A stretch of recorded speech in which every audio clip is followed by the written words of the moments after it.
My name is Hisham Noor. I'm a Sudanese activist and one of many people who are uprising against the dictatorship of Omar al-Bashir and his criminal regime. I'm recording this video to show you how bad the situation is in Sudan, especially that I might not have another chance to record this after being threatened to be killed and lynched in public for letting people know about their constitutional right. That is my only crime, which I'm proud of. On December 19, 2018, Sudanese people got together and peacefully demanded the Sudanese government to reconsider their reckless economic decisions that have been damaging the citizens of Sudan. Ever since Marquez Musa took over two governmental positions simultaneously in an unprecedented event where he was assigned as a prime minister as well as the minister of finance, the prices of bread, main food supplies, and medications have doubled. And so has the inflation rate, not to mention that they're on their way to lift subsidy of all products. And to make matter worse, we can't cash out our money given the fact that the Sudanese government has set the daily withdrawal limit at 1,000 Sudanese pounds max, which is around $20 or less. Because apparently banks all of a sudden have run out of money and not a single press conference was held to let us know where all the money went.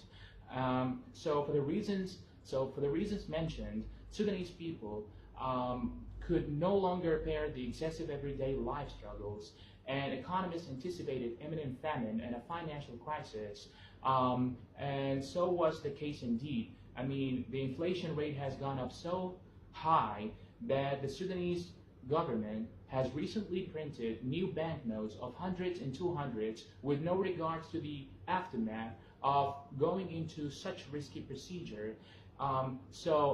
With that being said, the Sudanese masses practice their constitutional right of expressing themselves freely and peacefully.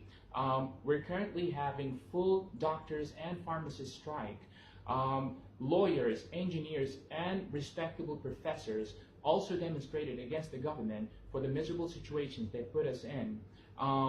Yet the criminal regime in Sudan chose to suppress unarmed protesters with their heavy weapons, resulting in over 52 deceased citizens over the course of 6 weeks.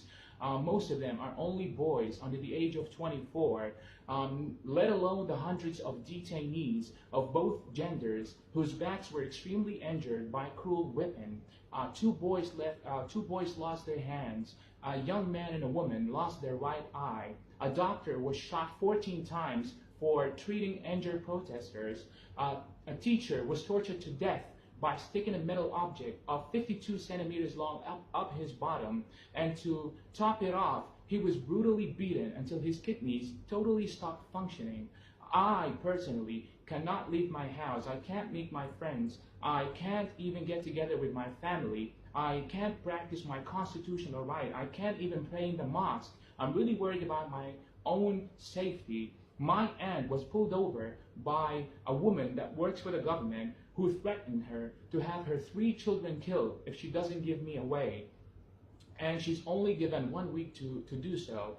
So that's why I'm desperately recording this video, begging the UN, the foreign embassies in Sudan, the human rights organizations, and every other organization that has devoted itself to protect the rights of human beings, and even active individuals like George and Amal Clooney, that I hereby kindly ask you to step in and spotlight our issue with no further delays to help us to put an end to this criminal, unlawful, and non-humanitarian regime, for we are slowly being driven to a genocide, for only asking peacefully to be given back our dignity as individuals, as people, as humans.